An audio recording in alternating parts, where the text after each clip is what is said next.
السلام علیکم دوستو، آج ہم آپ کو نماز قضا کرنے کے حوالے سے بتائیں گے کہ جو شخص نماز قضا کر کے پڑھے گا تو اس کو کتنا عرصہ جہنم میں جلنا پڑے گا اور اللہ پاک نے اس کے لیے کتنا عذاب رکھا ہوا ہے۔ آئیں آج ہم آپ کو اس کے حوالے سے بتاتے ہیں چند احادیث کی روشنی میں کہ ہم لوگ تو نماز پڑھتے ہی نہیں، لیکن جو قضا کر کے پڑھتے ہیں اس کے لیے کتنا عذاب ہے۔ تو ذرا سوچیں کہ ہم لوگ پڑھتے ہی نہیں تو ہمارے لیے کتنا عذاب رکھا ہوا ہوگا۔ تو آئیں آج ہم چند احادیث کی روشنی میں یہ پڑھتے ہیں، دیکھتے ہیں، سنتے ہیں۔ اعوذ باللہ من الشیطان الرجیم، بسم اللہ الرحمن الرحیم، نحمد ونصلی علی رسول الکریم۔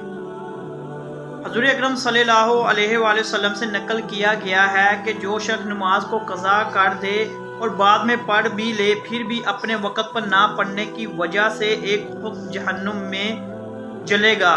ایک خود کی مقدار 80 برس کی ہوتی ہے اور ایک برس 360 دن کا، اور قیامت کا ایک دن 1000 سال کے برابر ہوگا۔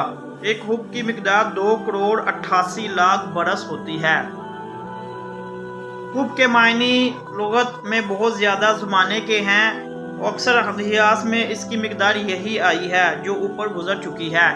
میرے بھائیوں اور دوستو، ذرا خود تصور کریں کہ ہم لوگ نماز کو ادا کرتے ہی نہیں، اور جو لوگ نماز پڑھتے ہیں لیکن وقت پر نہ پڑھنے کی وجہ سے ان کو کتنا عذاب اللہ کی ذات نے رکھا ہوا ہے کہ اپنے وقت پر نہ پڑھنے کی وجہ سے وہ بندہ 2 کروڑ 88 لاکھ برس جہنم میں جلے گا۔ تو میرے بھائیوں اور دوستو، ہر سال میں 365 دن اور ہر مہینے کے 30 دن اور قیامت کا ایک دن 1000 سال کے برابر۔ اسی حساب سے آپ یہ اندازہ لگا لیں کہ وقت پر ہم لوگ تو نماز کے قریب ہی نہیں جاتے، پڑھتے ہی نہیں، اور جو ادا کرتے ہیں اور قضا کر کے نماز کو پڑھتے ہیں بلا کسی عذر کے، تو دیکھیں گے اللہ رب العزت نے اس کے لیے کتنا عذاب رکھا ہوا ہے۔ تو ذرا تصور کریں ہمارا کیا حال ہوگا۔ تو آپ اس چیز سے اندازہ لگا لیں۔ حضرت ابو ہریرہ رضی اللہ تعالیٰ عنہ حضور اکرم صلی اللہ علیہ وآلہ وسلم سے انہوں نے بھی یہی ارشاد نقل کیا ہوا ہے کہ ایک خوب یعنی کہ 80 برس کا ہوتا ہے، ایک سال 360 دن کا، اور تمہارے دن یعنی دنیا کے موقف 1000 سال کا۔ یہی مضمون حضرت عبداللہ بن عمر نے بھی نقل کیا، اور حضرت عبداللہ بن عمر فرماتے ہیں کہ ایک بھروسے پر نہیں رہنا چاہیے کہ ایمان کی بدولت جہنم سے آہن نکل جائیں گے۔